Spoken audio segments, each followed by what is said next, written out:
கற்பில் உத்தமமான லீலி என்கிற புஷ்பமுமாய் அட்சயமுள்ளவருமாய் இருக்கிற புனித அந்தோணியாரே, எளிமைத்தனத்தின் ஆபரணமே, உபவாசத்தின் கண்ணாடியே, நிர்மல சுத்தத்தின் மாதிரிகையே, புனிதத்துவத்தின் ஒளிவிடும் நட்சத்திரமே, ஆசார முறைமைகளின் சோடினையே, மோட்ச வர்க்கத்தின் வடிவே, திருச்சபையின் தூணே, வரப்பிரசாதங்களின் பிரசங்கியே, காமதூதரை அடக்குகிறவரே, புண்ணியங்களை விதைக்கிறவரே, கஸ்திப்படுகிறவர்களுக்கு ஆறுதல் கொடுக்கிறவரே, தேவருடைய திருக்கரங்களிலே இறைவனுடைய மகனை தாங்குகிறவரே, தேவ சிநேகத்தின் பேரில் மிகவும் எரிகிற அழலுமாய் பச்சாதாபத்தின் சீவியமான சுவாலையுமாய் தேவருடைய பிரசங்கத்தை கொண்டு பாவிகளை தேவ பட்சத்தின் நெருப்பினாலே கொளுத்தி எரித்தவருமாயிருக்கிற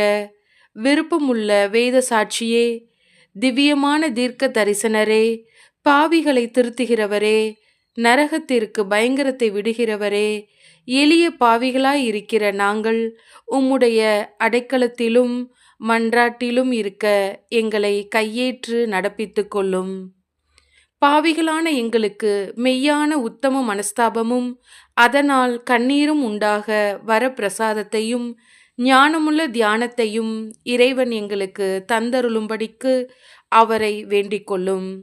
மிகவும் எரிகிற பட்சத்தின் அழலானவரே, பாவிகளான எங்களுடைய உலர்ந்த இருதயத்தை தேவ பட்சத்தினாலே கொளுத்தி எரிக்க சித்தமாய் இருக்க வேண்டுமென்று மிகுந்த தாழ்ச்சியுடனே உம்மை வேண்டிக் கொள்கிறோம். ஆமேன்.